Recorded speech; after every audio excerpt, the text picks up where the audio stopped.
an exam like that where they give you the h of x function and they ask you to come up with two functions that make that.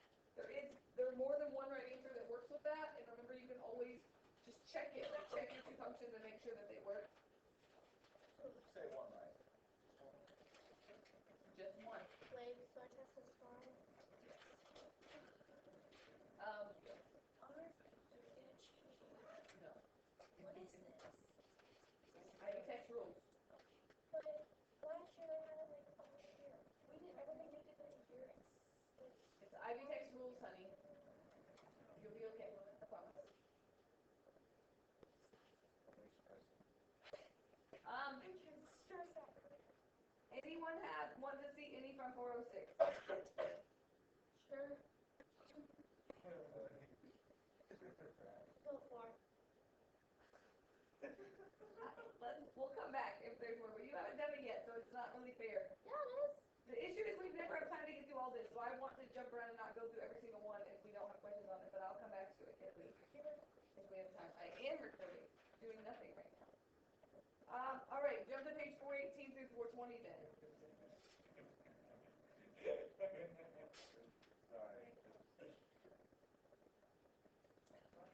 Again, I gave you all odd except for number 42. I will tell you that you have to do the f of g of x, g of f of x for those rational functions with the fractions, and you also have to be able to give me the domain of those functions either by finding the inverse or by not. So how about I work out 42? And one of those.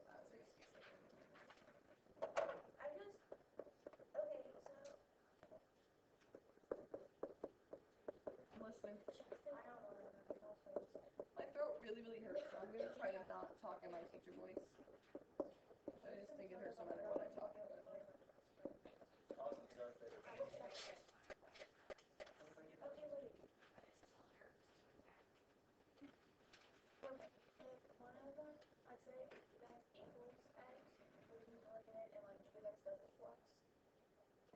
No, then it's not inverse. They both, it either equals x or it doesn't. They either both equal x and they're inverses or they don't.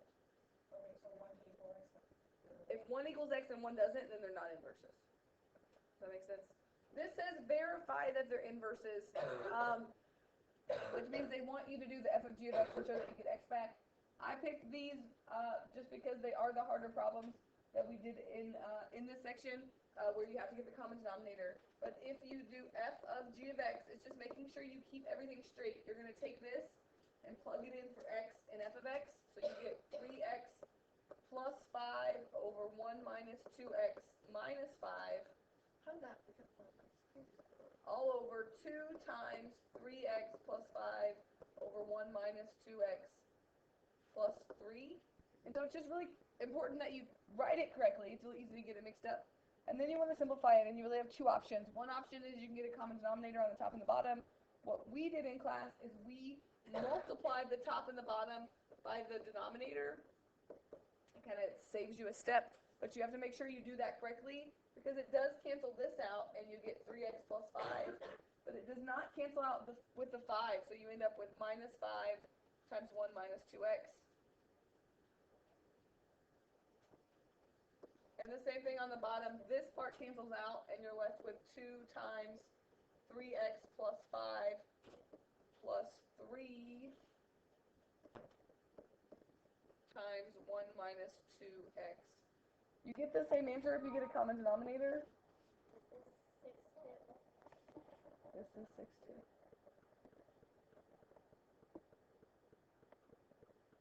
And then you have to simplify it. And on this one, they ask you to actually determine if they're inverses, which means they want to know, do you get x back? And I think you do. You get 3x plus 5 minus 5 plus 10x on the top. And on the bottom, you get 6x plus 10 plus 3 minus 6x. So on the top, this cancels out, and you get 13x. And on the bottom, 6x minus 6x cancels out, and you get over 13, which means you get x back. But if you're really going to verify that they're inverses, remember that means you have to do the other way also. You're also supposed to do g of f of x.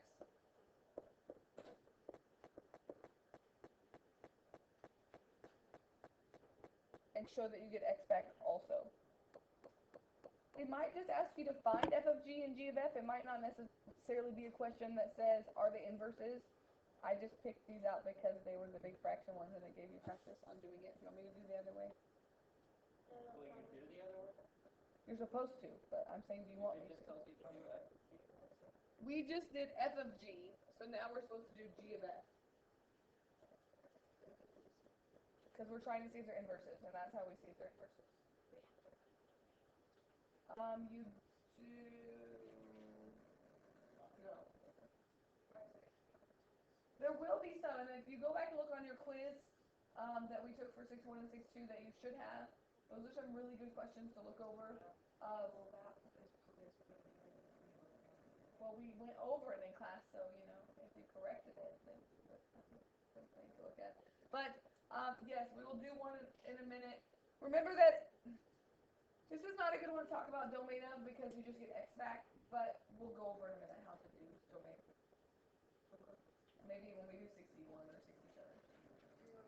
Okay? Is that what you said, Nick? 67? So I'm not going to finish working this out, but if you were going to do this, you would need to do g of f of x now and do that as well. 67 asked you to find the inverse and check your answers, and I threw in find the domain and range of both f and f inverse, because again, sometimes on the unit exam, they like to ask questions that haven't really been in the book, because that's how they roll, but that's why I added more for this. Cool. 3x plus 4 over 2x minus 3. This is the one you erased. My favorite. Because I was like, no way that could be right, but it's weird, right?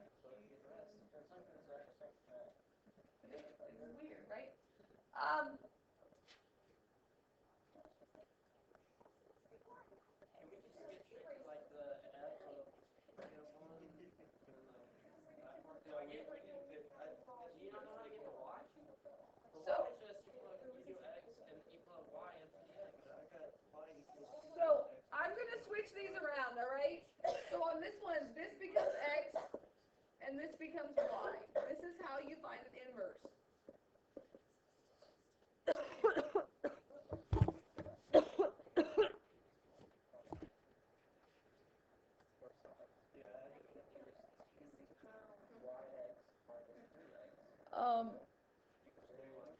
These, again, we had one like this on our quiz. This is the harder type of problem because there's a y on the top and the bottom, and you have to know how to get rid of that, which means I think you should multiply this over. But remember, when you do that, you're distributing that x, so you get 2xy minus 3x equals 3y plus 4. And you're trying to solve for y, so get your y's on one side, everything else on the other side. So I'm going to subtract my 3y over, and I'm going to add 3x to the other side.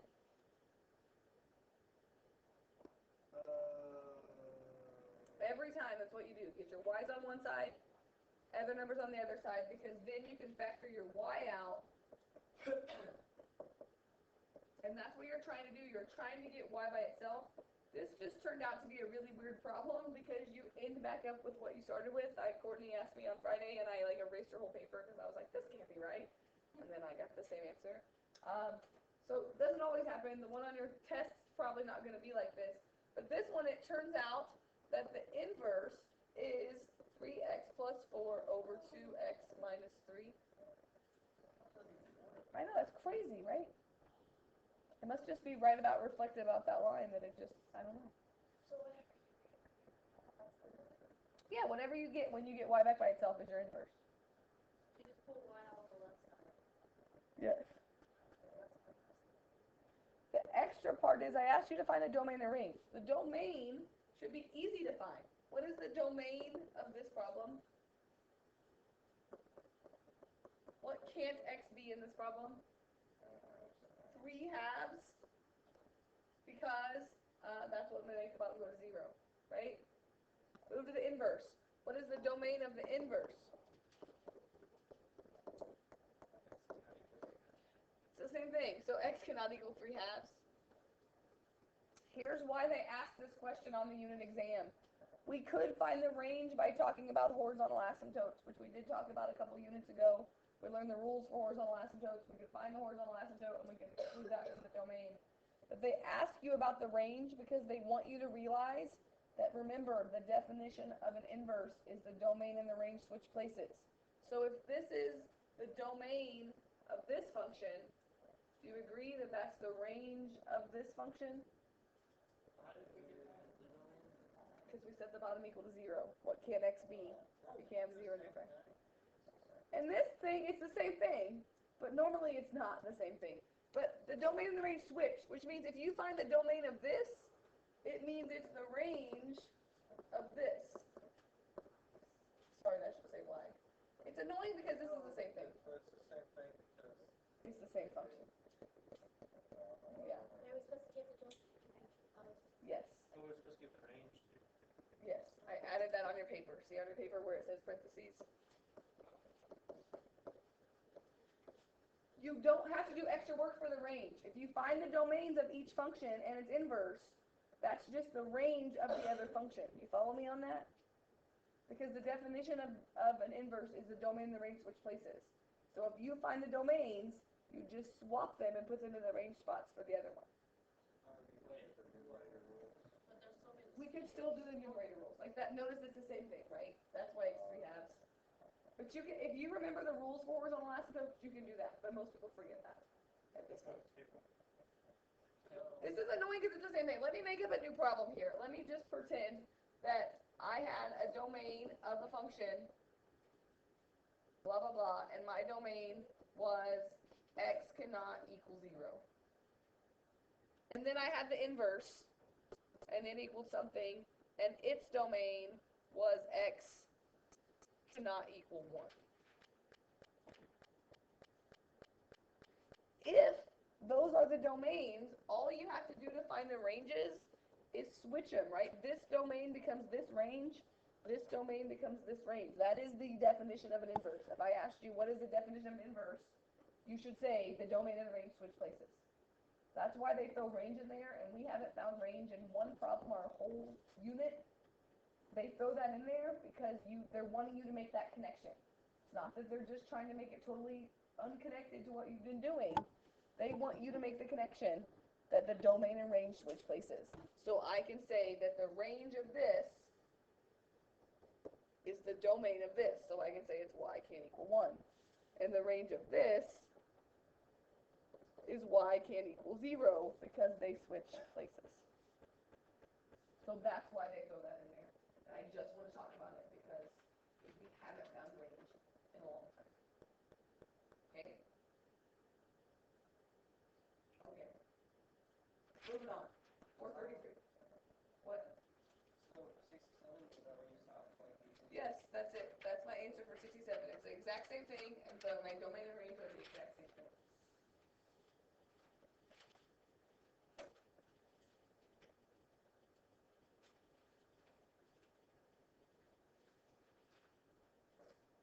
how about number 75? Your section has I had a question on that one too. Yeah. I didn't show you, but That I was like, big. so I got it. That's pretty big. Because I just like, okay, How do you find numbers? Yeah. I did it on that chapter too. And so I understand that part. And then, but you know, I just, I have to find that. I didn't know what to do. So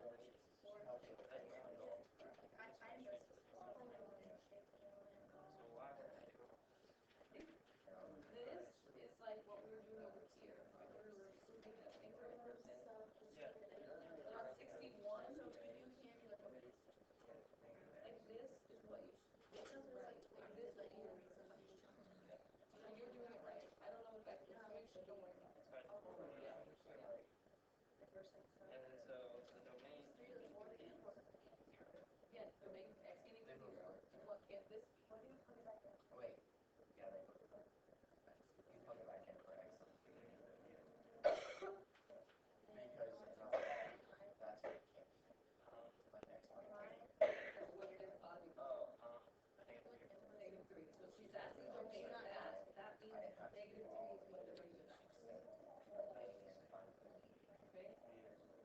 domain of this, x being equal to 2, and the range of this, like they just switched. Okay?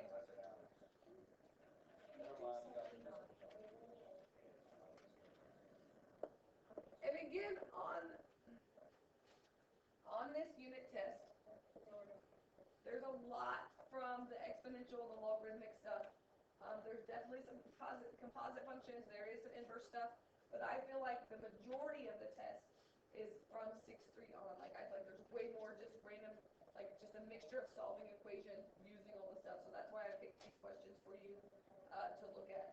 And 79 is one of those with E, and I'll tell you there's one like this on there that they want you to be aware of the rules of exponents to be able to solve this problem. Because remember, if you can make them the same base, you just set the exponents equal to each other. And so the issue is dealing with this part. So you have a couple options here.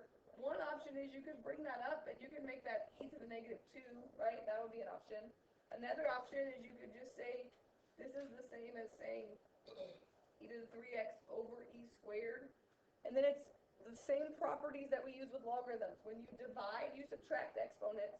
When you multiply, you add. And no matter which way you did it, whether you left it as division or you brought it up as a negative exponent, you should be able to say that's e to the 3x minus 2.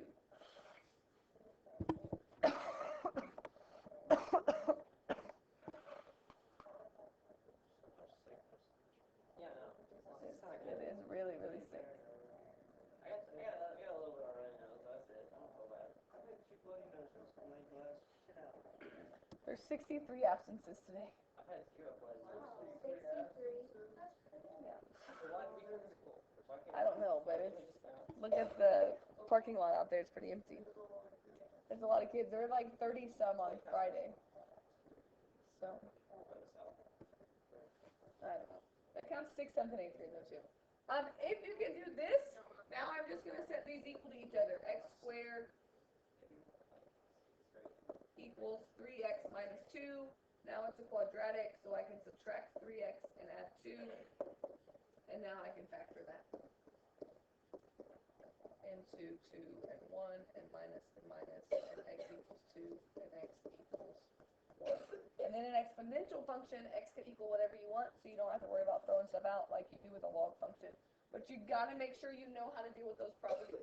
What if it said this? What if it said like e to the x to the 2? Would you make that e to the x squared, or would you make that e to the 2x?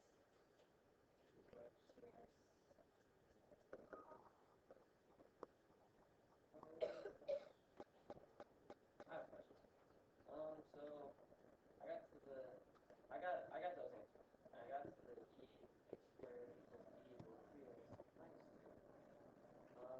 But then I subtracted x squared over it. I got negative x squared equals 3x. That's okay. And you got the same answer? Yeah, but when I like treated it, I just didn't make the x negative. I just went here for an x. So I didn't know what to do with that. it's why I keep my x squared positive because of that.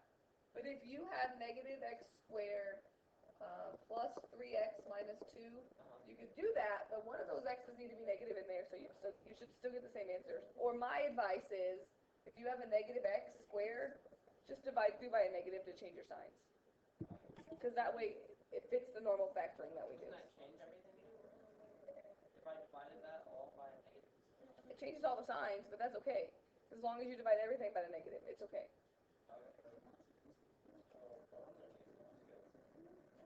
Other questions on this page? Yeah.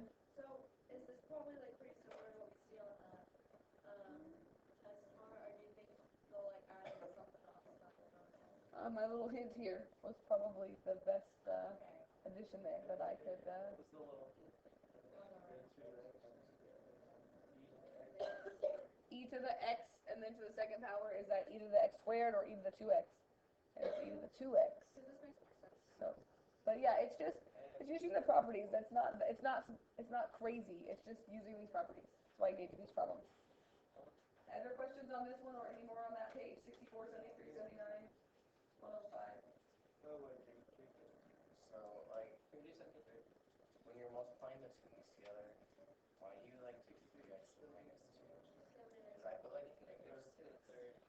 Because when you multiply, you add, right? Like if you add x to the third times x squared, isn't that 3 plus 2? Like we add that to get 5, like we don't multiply those, right? So you just have to remember that when you multiply with exponents, you add the exponents. You don't multiply them, okay? When you divide with exponents, you subtract the exponents. Only when it's like that. Right? Like if it was e to the 2 to the 3, that would be e to the 6. It's not just like e to the 2 times e to the 0.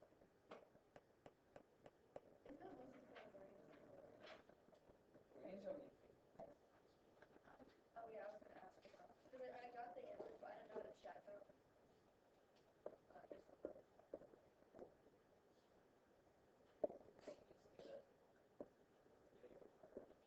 And honestly, since we've done other stuff since then, you don't necessarily have to make these the same base, because you could like ln both sides and pull those x's out front and you could do some other crazy stuff. But for me, when I see numbers that I can write as the same base, like 3 and 27 or 2 and 8, I do the same base, and I would say I wrote 9.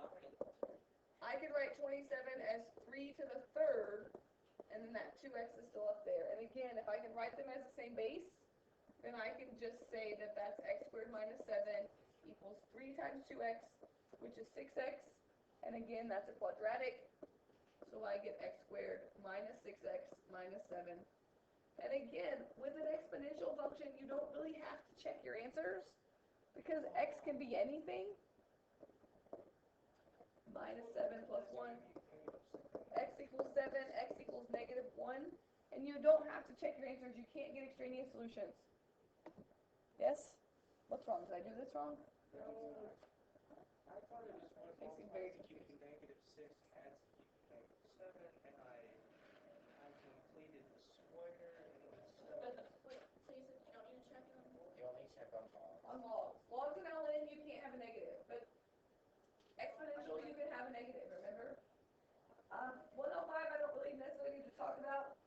There will be questions on your unit test like number 105 that you just have to plug the number in. Like just read it, figure out what they're giving you, and you're just using your calculator to type stuff in. So that one wasn't so bad. All right, let's move on to 446 and J. Which one did you want to look at? So were they supposed to be the same number if you were to check? Yes, they should. I mean, if you plug your numbers back in, that should work. Okay. Like when you plug negative 1 in there or you plug 7 in there, you should get 2 equal things.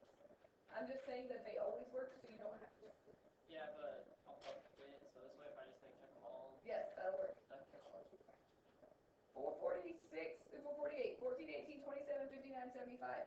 There will definitely be graphing on your test. And number 59, goodness gracious, I'm not going to avoid skipping.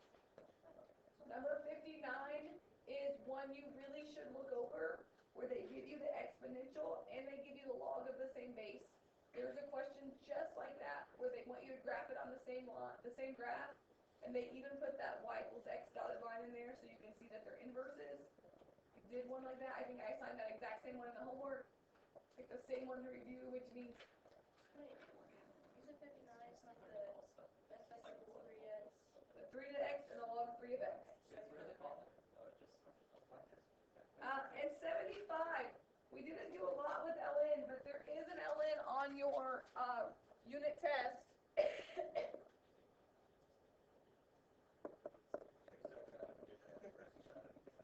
Oh yeah, and I should have been more clear on the directions of, it says find the inverse and all this other crap. I just want you to be able, 75 on page 446. I just want you to be able to make the graph of this. ln is just a special logarithm. The nice thing about ln is you have a button on your calculator, so you can pick whatever you want and type it in your calculator. You just need to make sure you do it correctly. It's also nice if you know some things about logarithms. Logarithms have a vertical asymptote. The vertical asymptote is whatever makes the logarithm go to 0, which in this case is 0. So before I even start this, I know that my asymptote is going to be right here. What else do I know? I know a -3 on the outside means the graph's moved down 3. you know the general shape of a logarithm, which is kind of like this and it goes up really slow, that's kind of nice to know as well. Like I've been like smoking for like 40 years. That's why I feel like my voice is sounding like today. It's finally caught up to me. Let's say you forgot that you couldn't take the log of 0 or the log of a negative number. When you do that on your calculator, it will tell you domain error. So hopefully you won't be like, oh man, my calculator's broken. Hopefully that will be a reminder of I can't take the log of 0, which means you need to pick numbers like 1, 3, 7, I don't know, pick whatever you want until you feel confident enough in your graph. And you're just going to use your calculator. And so if I hit ln 2 times 1, I'm going to close my parenthesis, minus 3. You're not going to get pretty answers here, negative 2.3. When I plug 3 in there and subtract 3, I get negative 1.2. And I plug 7 in there, just so I want to pick a bigger number. And 7 times 2 is 14, minus 3 is still negative 0.36. So maybe you want to pick an even bigger number. I don't know. I know the shape. So I'm just going with this. I plug 1 in there, I got negative 2.3. I plug 3 in there, I got negative 1.2. Plug 7 in there, it was really close. If you're not sure what's happening here, pick like 1/2, and you'll see that this side's going down, and this side is really, really slowly going up. And it will eventually go up, but it's really slow right now. I'm looking that you picked a few points. I'm looking that you used your calculator correctly. I'm looking that your asymptote's in the right spot, and the shape is right. Say how you do with the dots to 0 again. It's always what makes this go to 0. Like, you can't take the log of 0. So if there's no addition or subtraction in your log or ln, it'll always be 0. If it was like this, it'd be negative 3. Like, whatever makes your log or ln go to 0 is what your asymptote is. And there's a whole lot of other parts of 75. I should have said before then, like before now, that you didn't have to do those. But I don't care about the inverse and all that. I just care that you can graph it over. Because that's what you have to look at. Also, from this section, we kind of skipped over these, but there are a couple questions like 14 and 18 where they just want you to rewrite them. So, like, you know the definition of a logarithm, you write it in exponential form, or they give you the exponential, you write it in logarithm, like definition of a logarithm, maybe finding the exact value of using the definition of a logarithm. So, look over that. What about page 457? 49.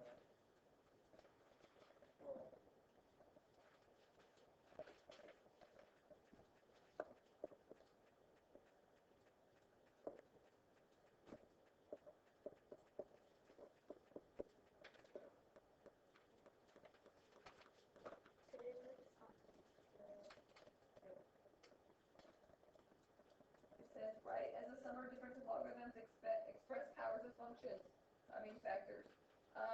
On your unit test, they give you some problems, they want you to break them apart. Sometimes you use these properties to solve equations, but sometimes they just give you this, and they just want you to know the rules. If you see addition, if you see multiplication, you can break it up as addition. If you see division, you can break it up as subtraction. If you see an exponent, you can bring it out front. That's what it means by express powers as factors. So on this, you just got to know those rules. So x cubed, I'm going to bring the 3 out front and say that's 3 log 2 of x, because the 3 would go up as x cubed. And division means subtraction, so I'm going to say minus log 2 of x minus 3. That's it. That's the answer. Oh, okay. See, what I thought was it was log 2 x cubed over x minus 3 times x is greater than 3. And then that, trying to solve it. Okay. it's just comma, x is greater than 3. They're just giving you the domain of that. That's all they're doing. Like, they're telling you that the asymptote would be at 3. I feel stupid now. And so that, when they do that, when they do comma and they put some x greater than something or x less than something, that's just the domain they're giving you. It really means nothing for the problem. I also put 71 and 72 on here. Change of base formula you have to know for tomorrow. That's kind of the same, but throw that 2 out front there. I didn't know how to name it too. Yeah, 72.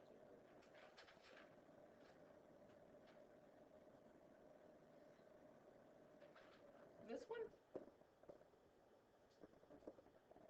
Remember, this is the inverse property. Okay. Log No. It's this. 2 raised to the log 2 of 7. This is the inverse property. 2 log 2 cancels out. Like the answer to that's just 7. What do you do?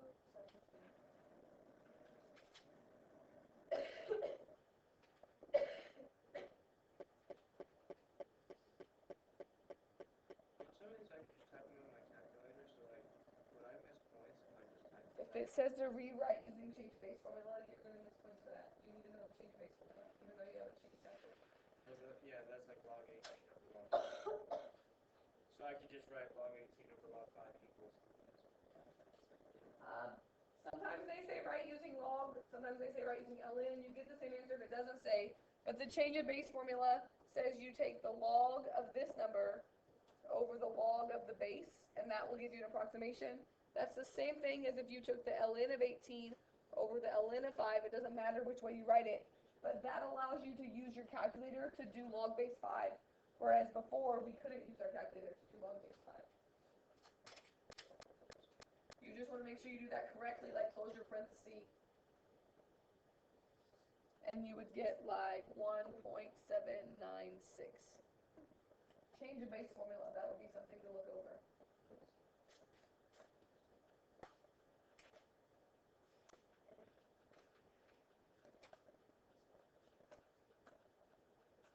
Other questions on that page? Alright, skip on over to page 463. This is kind of the putting it all together page, solving these equations.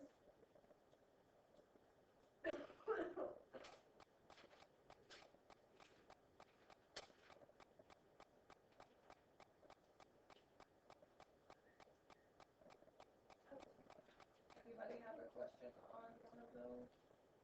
I like the way that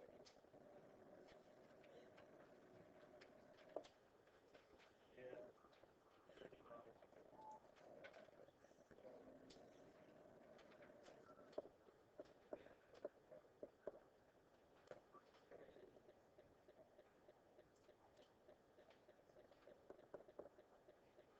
If you're going to solve this problem, you cannot take 5 times 2 and get 10. That's probably the mistake that people make the most. You got to get that by itself so you can ln it. And so your first step here, I think we did this one on the homework as well, is to divide by 5. So you have 2 to the 3x equals 8/5. This is not like the ones from 6-3 where you could write them as the same base. 8/5 cannot be written as a power of 2. This is where you have to use that property that if you log or ln both sides, then you can pull that x out front and you can solve for it. So I like ln, you do whatever you want, but I'm going to ln both sides here. Because if I ln both sides, then I can take this 3x and I can move it out front using that property, and I would have 3x ln of 2 equals ln of 8/5. And I'm just trying to solve for x, so you could divide by 3 and then you could divide by ln of 2, or you could be real fancy and put that 3 back up and make that ln of 8. That would be crazy fancy, but I'm just going to divide by this all at the same time. And if I'm typing that all in my calculator, I'm going to make sure I put that bottom in parentheses so I make sure I divide by it all. But then that would be my answer. ln of 8/5 divided by the quantity 3 ln of 2.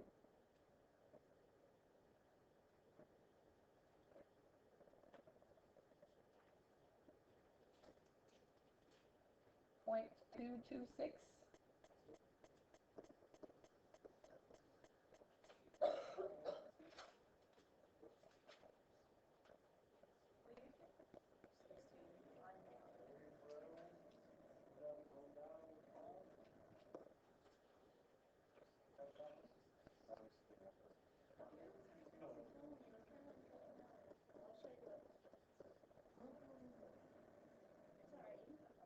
Did anyone see the playoff selection for college football?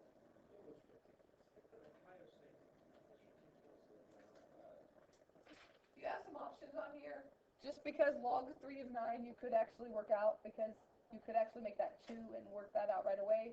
But let's say it wasn't able to work out. What they wanted you to do is do the properties, right? Like you could put this back up as an exponent, You could write subtraction as division. So you could say log 3 of x plus 4 squared divided by 9 equals 2. That's using the properties to make it back together. You have to do it that way? No, you could do this first and make that 2 and then move it over, right? Could you three them?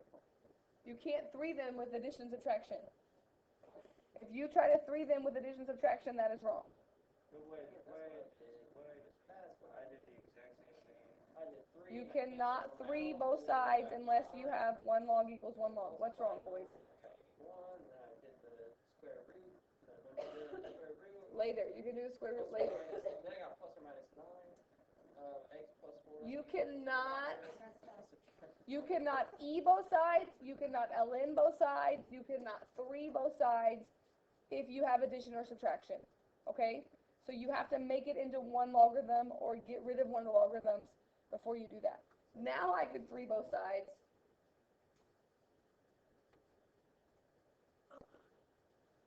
So now that cancels out, and I could say x plus 4 squared over 9 equals 9.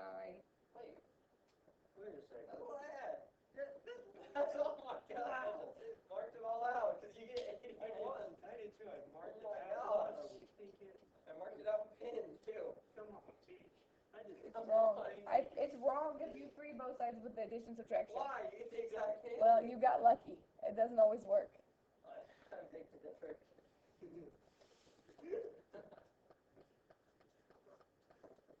I'm telling you, if you do that on your test, you're going to get the wrong answer. Let me make up a new one. Come on, Wow. you square root. That's That's exactly what I got. Oh my god. Wow.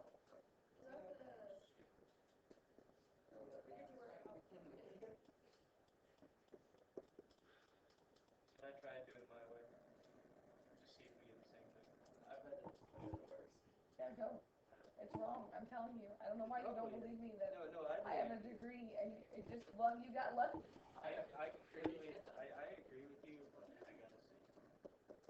Try it. Oh yeah, that does not work. That does not work. You get 1 equals 2, and that is just not the case. Right. Because in real life, not in Aaron and Bear's world, when you see subtraction, you would write this as division first, and then you could 3 both sides, and then multiply that over. Big thing to remember, when you have log or ln, you have to check your answers. So 13, negative 5, I need to go back up here and make sure. Did I do it backwards?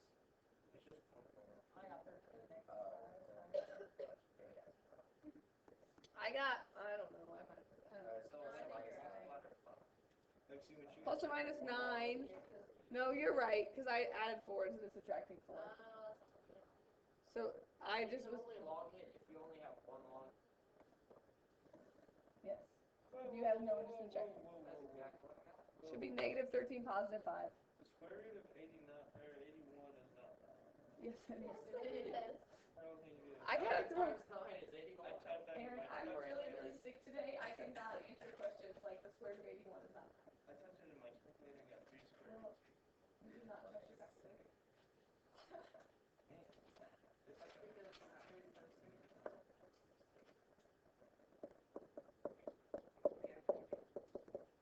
I'm just making this up, so there's a really good chance this is going to be really ugly.